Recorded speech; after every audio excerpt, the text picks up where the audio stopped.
Appreciate it. Good morning, Madam Chair and members of the committee. As a kid growing up in Alberta, I wasn't like most of my friends. Every night, I watched The National with Knowlton Nash. He represented a public broadcaster that belonged to Canadians. Not to power, not to party, but to the public. And that is the CBC that I believed in. Now, many Canadians know the story about one of my tweets. In April 2024, I publicly stated that Canada Tonight had requested an interview with then CBC President Catherine Tate, and the request was declined. Facts. Shortly after, I was removed from the air. Now, on May 7th, 2024, Tate told this very committee she was, quote, not aware of any repercussions. Yet 24 hours earlier, ATIP records show her vice president, Barb Williams, briefed her directly about my situation. Now that matters because trust matters. The tweet was not the beginning. It was the breaking point. For months prior, tensions had been building, not over performance, but over control. While I was publicly held up as a bold, diverse host, my ability to lead the very program carrying my face and name was quietly being stripped away. CBC's stated commitment to diversity contrasted with realities of tokenism. Still, I pushed forward, creating a nightly panel to showcase real diversity, including of thought. I questioned unequal pay. Why, for example, one contributor who was Indigenous always needed to be paid, while others weren't. When a prominent black journalist requested compensation after appearing doing the exact same job, I was told to reconsider booking him moving forward. I attempted to end this discriminatory practice. Instead, the panel was canceled. When it came to politics, interviews were blocked under guardrails, governed by an internal document never made public, titled Parameters for Political Guests. Political access was centralized, booking decisions controlled elsewhere. It did not happen once. It became a pattern. It became the standard. Power in Politics, hosted by David Cochrane, was given gatekeeping authority over which politicians could appear on Canada Tonight. When I questioned that control and who was in control, I was viewed as disruptive. Now, at the same time, I raised concerns about a toxic environment. After I sat down with Speaker Greg Fergus for a conversation on Black History Month, Chief Political Correspondent Rosemary Barton circulated internal communications questioning my program, copying senior leadership, insinuating she or Mr. Cochrane should have done the interview. It was an intimidation tactic, which management ignored. I and others raised concerns about bullying behavior by senior figures, including Mr. Cochrane. But while he remained on air, I faced discipline and marginalization. Now, the transcripts of these meetings show the issue was not about my journalism, but about reputational risk to the corporation. I received a written warning carrying the threat of termination. I was placed under confidentiality restrictions that prevented me from correcting public and internal narratives. CBC silenced and intimidated me simply for trying to do my job and fulfill my public service role to Canadians. Now, this is not about left or right. It's not about one tweet or one career. It's about systemic control, tokenism, selective enforcement, and a toxic culture where intimidation went unchecked. When I refused to waive my rights under the Canadian Human Rights Act in a proposed confidentiality agreement right here, and a gag order, essentially, my role was not renewed. My union, tasked with protecting my rights as an employee, told me explicitly, quote, it's very much a normal thing that we use. After 25 years in journalism, my career ended. That dream I had as a kid of working at CBC shattered along with my trust in it. Now, inside the newsroom, the message was unmistakable and did not need to be spoken. I raised concerns. I challenged centralized control and bias. I fought for real diversity and equal standards. I tried to do my job as a journalist. Within months, I was pulled off the air, disciplined, restricted from speaking, stripped of my primetime program, and eventually out altogether. Now, if you were still working there, would you feel safe raising similar concerns? This is how silence becomes culture. It's how whistleblowers are intimidated. Public institutions do not weaken from scrutiny. They weaken when they avoid it.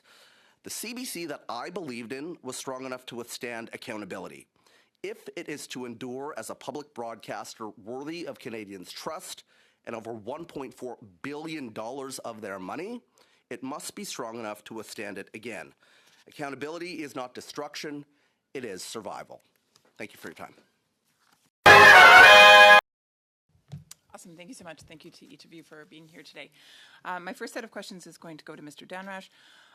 Mr. Dhanraj, I'm just curious, there was a document that you talked about in your opening remarks called Parameters for Political Guests. Would you be willing to table that with the committee? I would. Perfect. Thank you very much. Appreciated. Now, I just want to get to the bottom of this. Can you talk a little bit about any pressure that you experienced at the CBC to shape stories in a particular fashion? Sure, I can, but I do want to spend part of my time, because I am here speaking, and this is my story, but over the past several days, and even when this story initially came out, there have been other CBC employees, current and former, that have come forward to me that are afraid to speak out publicly, and they have sent me some statements. So I'd like to, if I can, read into the record some of what I have been getting from current and former employees. This is a current employee at the CBC. I've been with CBC for 10 years, and I have witnessed and experienced multiple incidents of the misuse of taxpayer dollars, racism, favoritism, nepotism, sexual harassment, and verbal abuse. And then she goes on to outline specific examples. This next individual was someone that you would all know if I said their name. They left the CBC after a 10-year career. The end of their statement says, "Without exaggeration, I experienced toxicity every single day, and it was almost always from the same people. It was not subtle. It was not hidden. It was part of the daily reality of working there." She goes on to say that she was set to interview Catherine Tate on air. "I introduced myself to her in the makeup room as the host. In front of others, she responded, 'I didn't know I'd be interviewed by somebody who looks like she is 14.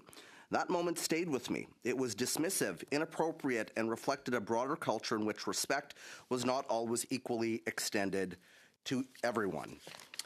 On Mr. Cochrane, this is one of his former producers. "His toxic behavior extended beyond editorial matters and was more often than not deeply hypocritical. While he publicly presented himself as a supporter of diversity, he actively undermined the contributions of colleagues who were minorities."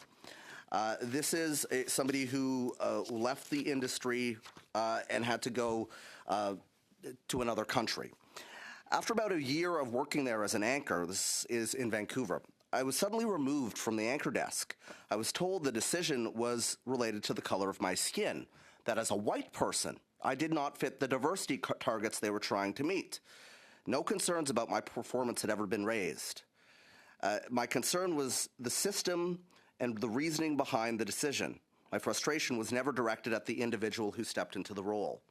She was also said that she was forced to check a box if somebody of a diverse background appeared on the air. And she said that that was concerning to her. "I believe it's important to include a broad range of voices and perspectives, but reducing interview subjects to a box felt like an overly simplistic way of approaching something that deserves much more care and thought." And I can go on. There are a number of these stories, and it is shocking. These people have been traumatized. They are scared to come out. They are scared of the professional repercussions. And management, like Andre Lau, like Brody Fenlon, like Kathy Perry, like Chris Carter, they are concerned about protecting the reputation of the organization as opposed to dealing with these issues when it comes to employees. So, Mr. Dhanraj, during your time there, can you just outline what years were you there? I was there, I finished at Global, I think in 2021. Okay. It's in the bio that I provided. Oh, perfect. And then I came to Ottawa. I was a parliamentary reporter. I flew around with the Prime Minister. I covered Parliament Hill. Then I went back to Toronto. I was on Marketplace. I covered the Queen's funeral. And then I got my own show, which I thought, I'd have some say in terms of how that show went. And on the intersection panel, this is a picture here of all the folks that we had on the panel. We've got here one with Raheem Mohammed and Rachel Gilmore. I don't know if you can get two people very far apart on the ideological spectrum as that. Sheila Copps, Brian Lilly, and Faye Johnston, right? We were having the Canadian conversation, and this panel was canceled. And you also have issues of pay equity when it comes to all of these folks. So obviously your point here was to create a panel that was full of diversity, not just in skin color or ethnicity or religious background, perhaps, but you wanted diversity of thought. Correct. Were you given the journalistic freedom then to move forward and do that for the sake of the Canadian public?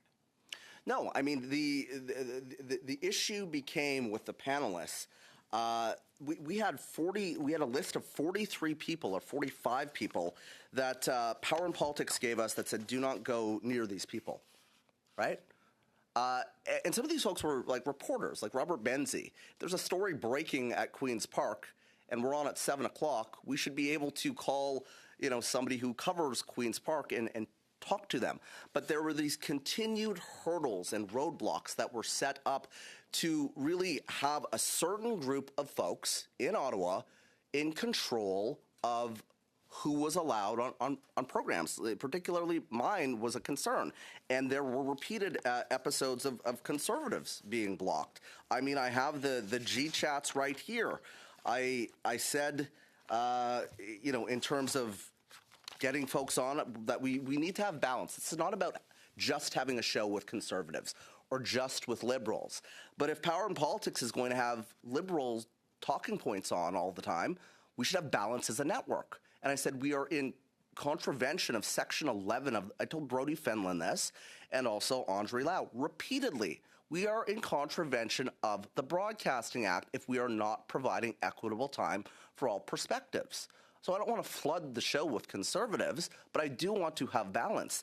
And there are, and this is all, I can talk to my legal team because some of this is before the Human Rights Commission in terms of how this happened, but there were repeated attempts over and over and over again. At one point, I heard, okay, well, maybe you can have NDP folks on, but Conservatives are a no.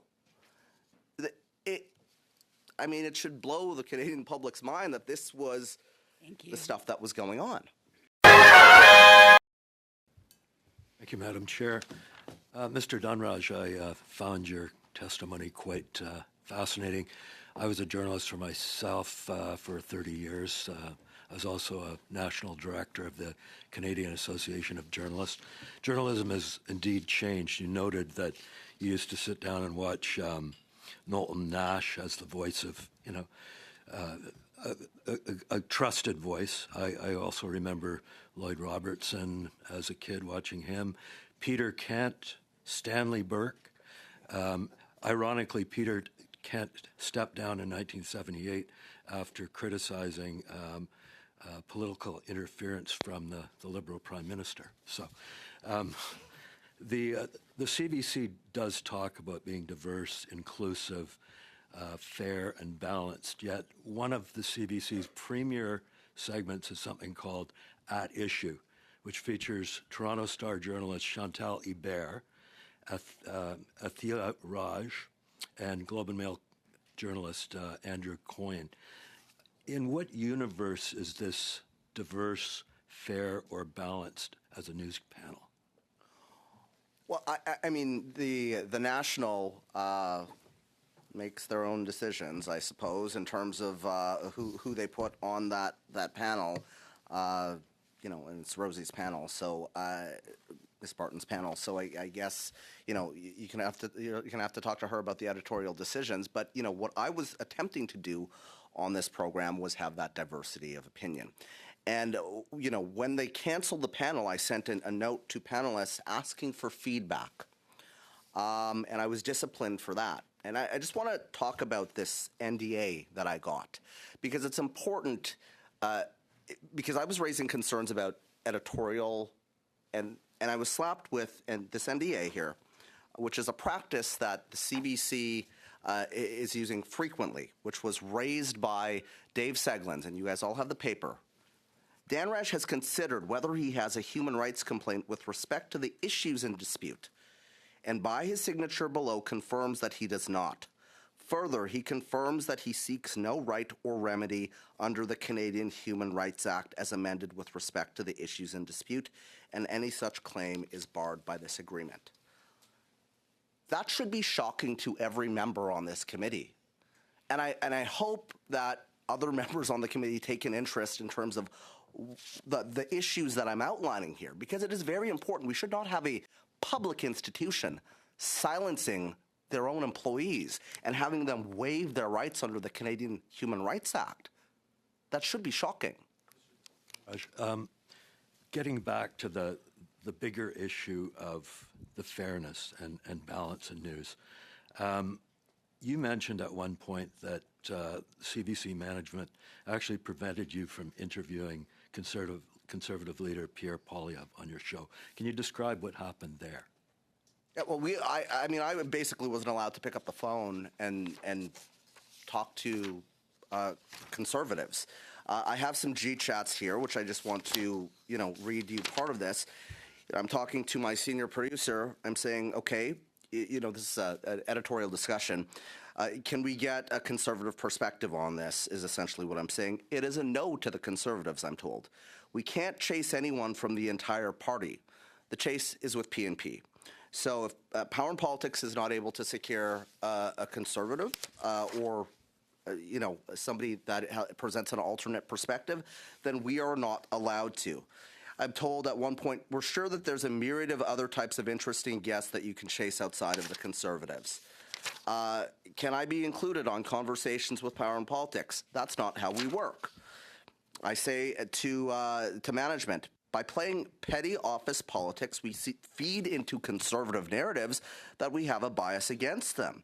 Canada Tonight is a melting pot of news of the day, and politics and decisions from it largely impact Canadians. So we need flexibility to respond to emerging stories.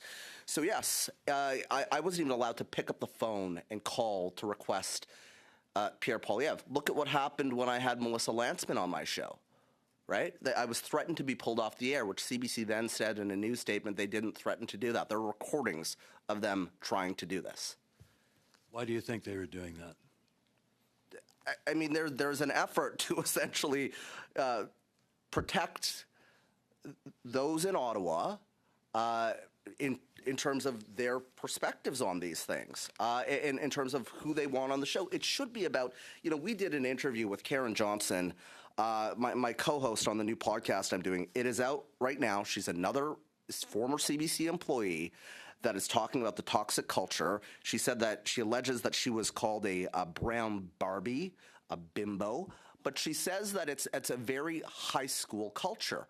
And these are things that this is fine. If you have hosts doing that, it's not fine, but okay, but management, you are responsible for dealing with it. And so if management is not going to do anything, if the president of the CBC is going to come here and expect a tongue lashing and then be able to go back to the CBC and continue to get funding without accountability, these practices will continue. So shame is clearly not enough to get the CBC to a place where they will hold themselves accountable. So it's incumbent upon this committee to do that. Mr. Dhanraj, I'm just curious, in your other remarks, or your previous remarks, I should say, sorry, you mentioned that there was a blacklist of, I think you said 45 people who were not permitted to appear on the CBC, and that this list came down from management. Would you be willing to table that list with committee today? Yes. Okay, thank you. Mr. Dhanraj, I'm curious, during your time, or do you have knowledge of the PMO, the Prime Minister's office, ever talking to the CBC with regard to how a news angle should be covered or taken, or content that should be reported on? I know concerns were raised. I know concerns were raised from people that were on Power and Politics. I have documentation related to those concerns being raised. And I know that the folks that raise these concerns, they're fearful of, exactly the same thing that all these other folks are fearful of, right? Professional reprisal. But I also know that this was raised repeatedly. And whether or not there was influence from the former Prime Minister's office in terms of editorial decisions that were being made on Power and Politics or not, even the allegation of that on its face needs to be investigated. And from my understanding, and CBC can put out a statement correcting me if I'm wrong on this, I don't think that there was ever an investigation. That is a serious concern, right? I mean, if there are repeated, allegations made about perhaps there's too much influence here. Now, let me just say this as well. I was a reporter in Ottawa. I've been at Queen's Park. I was the Queen's Park bureau chief for Global. Reporters have sources. We all know that. But there's a line where that leads into editorial decision-making, and you have to make sure that that is clear. And if there's even an allegation that may have been crossed, you have to look deeper. So I guess to that end then, we know that public trust toward the media in general is on the decline. We know that that is true with the CBC. There's no exception there. In your mind then, is that lack of trust justified? I think that right now, the CBC, by continuing to put out statements and to come to these committees and say, we might have a little bit of a problem, but, overall, we're not biased. That's gaslighting Canadians. Canadians can see that this is an issue, right? And this is folks have accused me of coming here being a cheerleader for the Conservatives. I am not a cheerleader for the Conservatives. I'm sorry. No. I'm not a cheerleader for the Liberals either. I was trying to do my job as a journalist, and part of that is being balanced. And so when you have, when I was pulled into these disciplinary meetings, I was told that it was editorializing because I put that Catherine Tate wouldn't come on the program, and it's unfortunate. This is unfortunate, was editorializing, right? And it was perceived bias. There's a lot of perceived bias going on that I don't see any discipline around. So I think CBC needs to have, a wake-up call here in terms of accountability. And really, that's incumbent upon this committee. I have made recommendations. There are 11 recommendations in terms of how to, move some of this forward. When it came to Mr. Cochrane, this is during the convoy, for example. We were talking about Tamara Litch, who was an individual who was involved in the convoy. We were doing a story around that. And off-the-hand remarks can be made at times. And I said, I think that she has a couple of different last names. People who live in trailers usually do. Okay, off-color remark. But if this is a pattern, right, you have to, if your staff on your own show are raising this, if people are leaving the program, you have to look a little bit deeper into it, as opposed to pulling me off the air for saying it's unfortunate the president didn't come on the show. So the Canadian public is paying for this to the tune of about $1.4 billion. And then, of course, the government also increased that by an additional $150 million. At the end of the day, then, the public is the shareholder and also the ones that are supposed to be benefiting from this news coverage. In your estimation, what changes are needed to actually restore that trust? Well, I think that there needs to be an overhaul when it comes to management. You have my specific recommendations, but I will also say this. I am not here as somebody who does not believe in public broadcasting. I was on Jonavision. I started as an audience coordinator when I was 19 years old at the CBC. I worked on the Air Farce. I worked on the Red Green Show. I then left. I came back. I worked at CBC Edmonton. I worked at CBC Toronto. Left. Came back again. I took a pay cut to come back to the CBC. I used to walk around the CBC Broadcast Center when I was 19 years old and sneak into the newsroom, and I thought, I want to be at this place at some point. This is the heart of this building, the news organization. And it has gotten so far away from what it was. The CBC should not be a polarizing force. It needs to bring Canadians together, and it has the infrastructure to be able to do that. But until there's a recognition of the problem from management, nothing will happen.